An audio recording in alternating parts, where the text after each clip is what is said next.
I'm going to do a salt bath to my Shiro Bekko. So once all your salt's in there, make sure you don't use table salt, use proper pond salt. Got a bit of anti-bac and some top coat sealer on that tail. I found a fluke. And there's my pond looking a bit like toxic waste for the bit.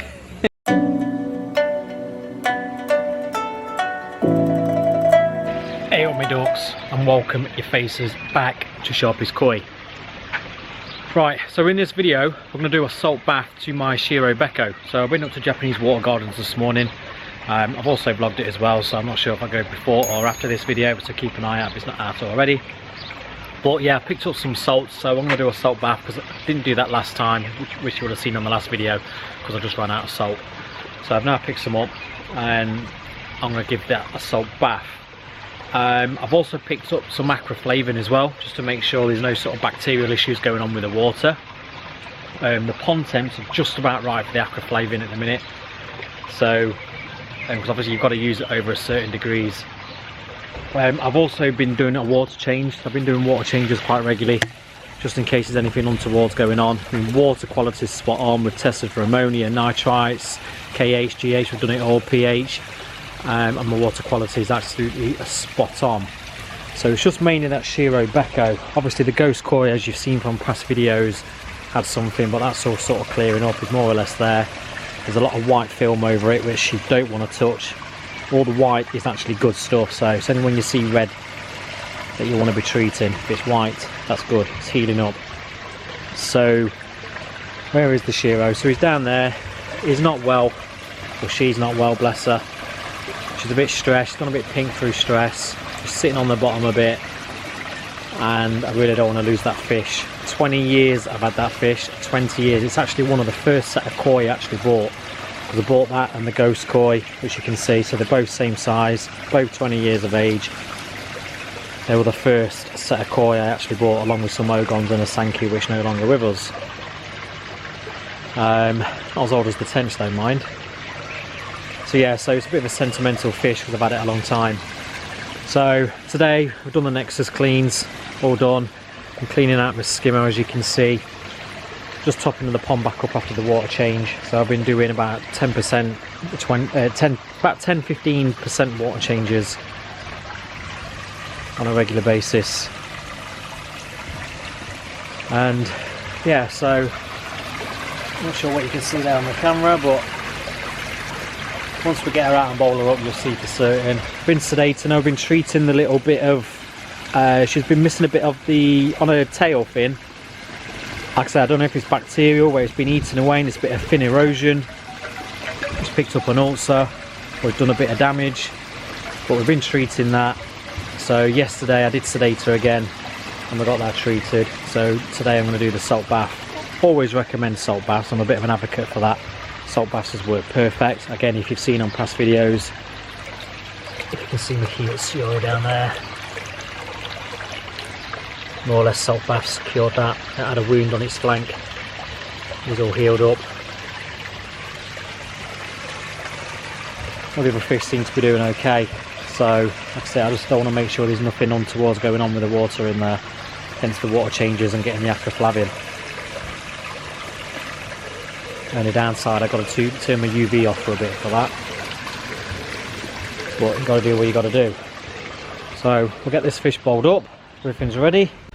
The microscope is also set up, because while she's doing a salt bath, we'll also do a scrape. I did a scrape anyway a couple of weeks back, and it came back negative. I didn't even see a single fluke or trick or costia, anything like that. But obviously it makes sense. While I've got the fish out, we'll do another scrape, and again make sure there's nothing untowards, and make sure I get some mucus off that tail as well, just to rule it out basically.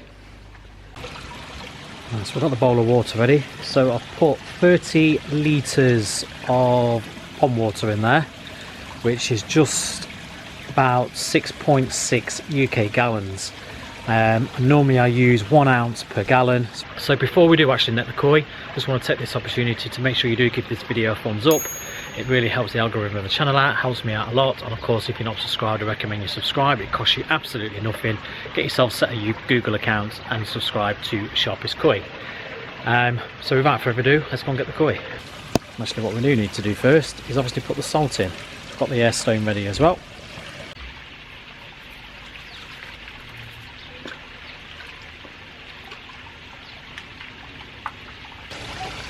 So once all your salt's in there, make sure you don't use table salt, use proper pond salt.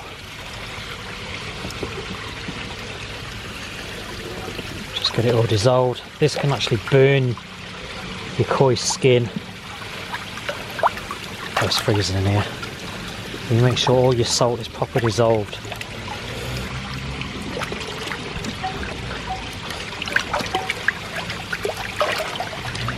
I forget my wooden spoon, it's freezing. Bear with, bear with.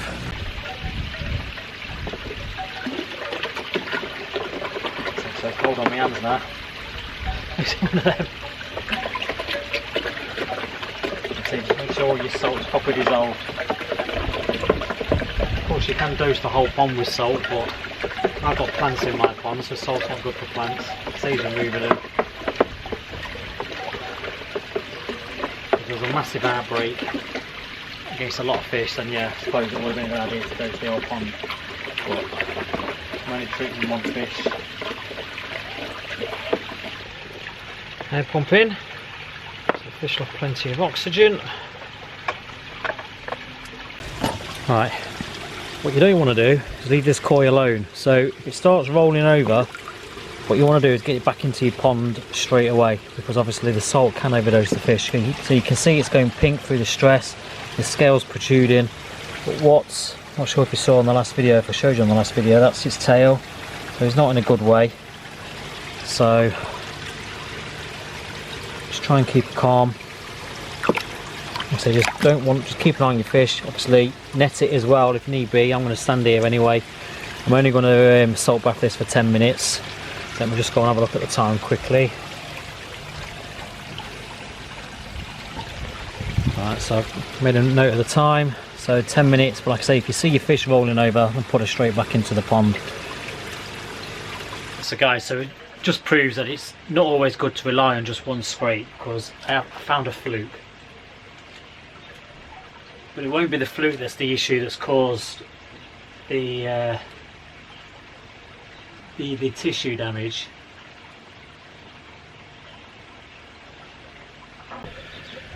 Right guys, so backlight a bit. So it's been 10 minutes now. It's been alright.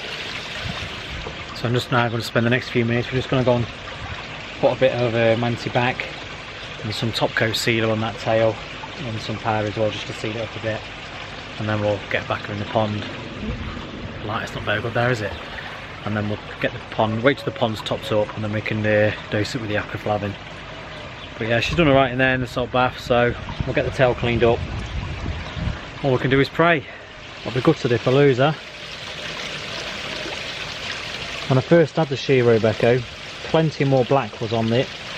Over the sort of the last few years, she lost all the black and she went more or less white with a bit of black at the back.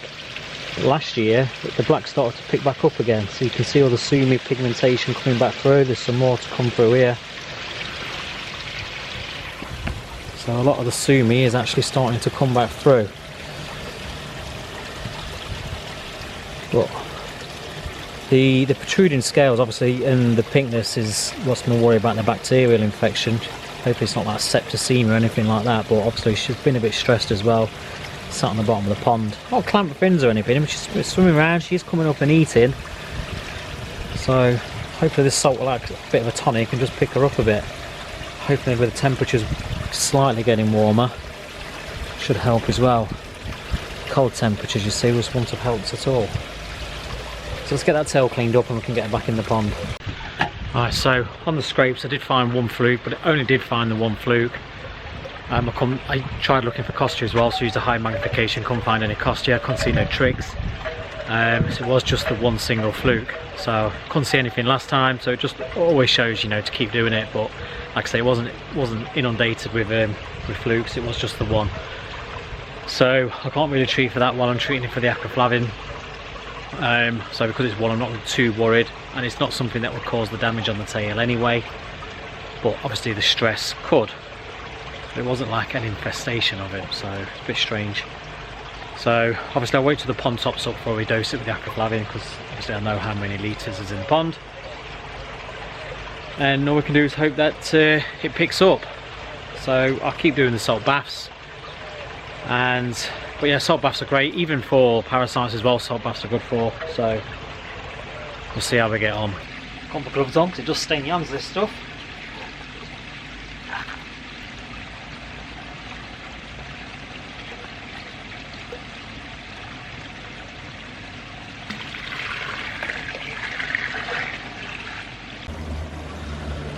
There's my pond looking a bit like toxic waste for the bit. So need to do another dose in 3 days time, and then the UV can come on 7 days after that. See you fish. Right, cheers then my dorks, cheers for watching that video. So please, like I said earlier, make sure you do give the video a thumbs up and subscribe if you're not subscribed already, and ding dong that bell so you get a notification every time I post a new video. So that's the pond discoloured for a bit, but we'll do the next treatment in 3 days time. So it's a 2 days treatment, is the EA Acriflavine, and fingers crossed we'll get on top with this issue. Cheers my dorks, bye.